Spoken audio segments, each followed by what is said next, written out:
जय बाबा गुरु गोरखनाथ। अरे ये घर पूरा बंद पड़ा हुआ है। अरे ओ चाचा जी। अरे संतोष, तू जोगी हो गईला का बच्चा? चाचा तुहार नाम राम जियावन चाचा है का? हाँ बचवा। चाचा यहाँ क्यों ना रहेला का?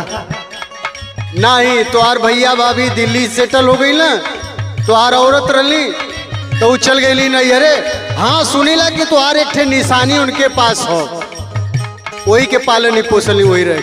ओहो हो, जय बाबा गुरु गोरखनाथ। अरे जात का है वो बचवा? चला चला हमारे घरे दाना पानी करा।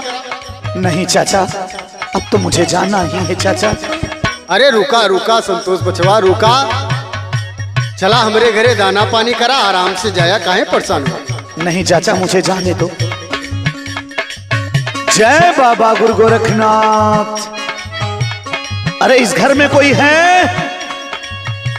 जो सन्यासी को भिक्षा दे सके? आवा बाबा, बैठा। बिटिया बगल में गई है, बोलावत है, आवले तो तुम्हें भिक्षा दे ले बाबा। तब ले कुछ भजन सुनावा बाबा। जय श्री राम जी की कृपा। जवने भवनवा कबहू रथ चढ़ के आईली हो, रथ चढ़ के आईली हो, वही द्वारे आज फेरिया डालिला हो राम।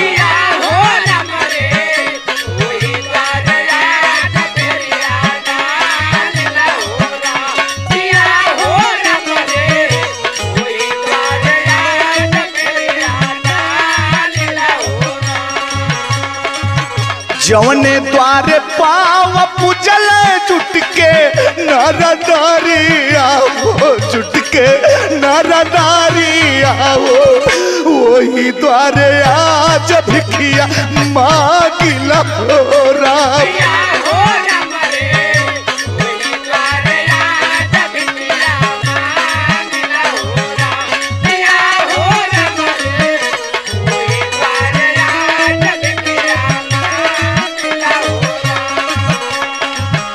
का कहत हुआ बाबा? ये सत्य है। गुरु कहल लेके अइहा फटा हिलुगारिया हो, फटा हिलुगारिया हो।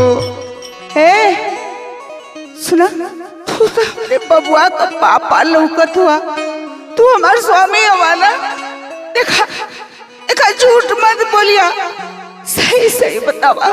बोला ना स्वामी, बोला। तुहार आवाज सुने बदे हमार कान तरस गई। स्वामी बोला, तू के हुआ? नहीं, मैं तो रमता जोगी बहता पानी हूँ, रमता जोगी बहता पानी। ना ना स्वामी, तू जोगी ना हुआ हो, तू जोगी ना हुआ, तू तो हमार स्वामी हुआ हो। गुरु कहल लेके फटा हिलुगारिया हो, गुरु कहल लेके फटा हिलुगारिया हो, फटा हिलुगारिया हो, माई दे के कई दाऊ पकारन हो राम।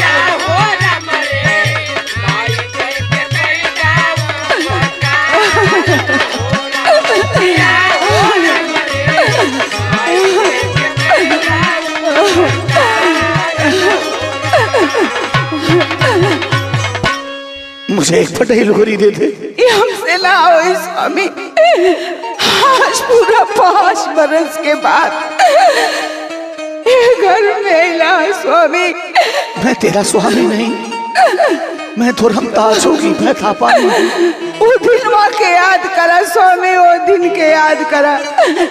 सुना स्वामी, कि साथ फेरा जे करे साथ घूमा ला भंवरिया हो। भुलाए गई ना स्वामी, तो के हम तनिको याद ना है स्वामी। कि सात फेरा जे करे साथ घूम ला भंवरिया हो, घूम ला भंवरिया हो के काहे छोड़ला मझधार हो राम।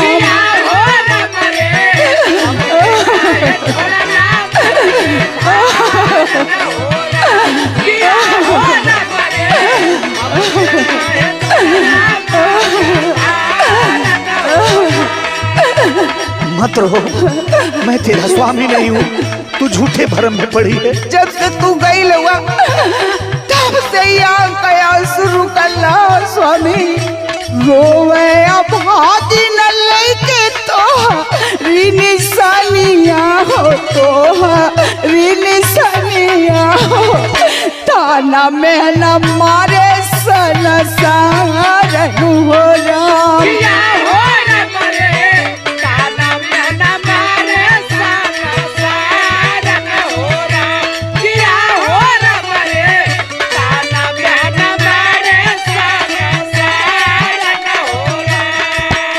स्वामी तनी अपन हाथवा दिखाए दे स्वामी।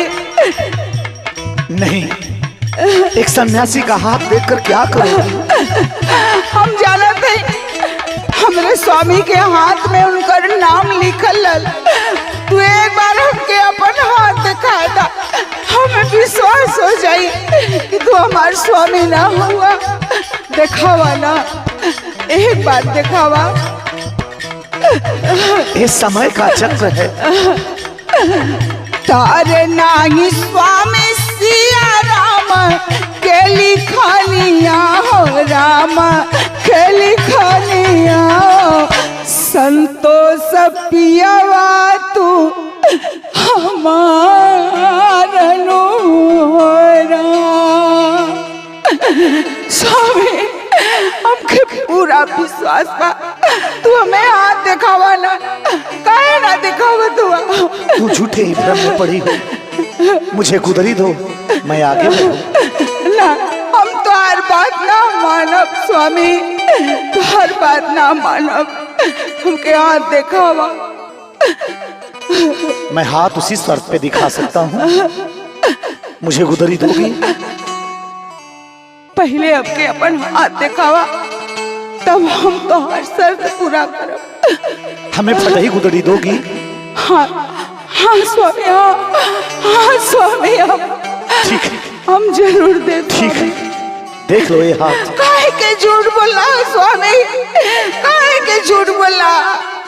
तो ही तो हमार स्वामी हुआ, हमार प्राणनाथ हुआ, हमरे ललवा का पापा हुआ। ये समय का चक्र है, समय ने किसी को नहीं छोड़ा, समय किसी को नहीं छोड़ा। मुझे गुदरी दो, मैं आगे बढ़ूं।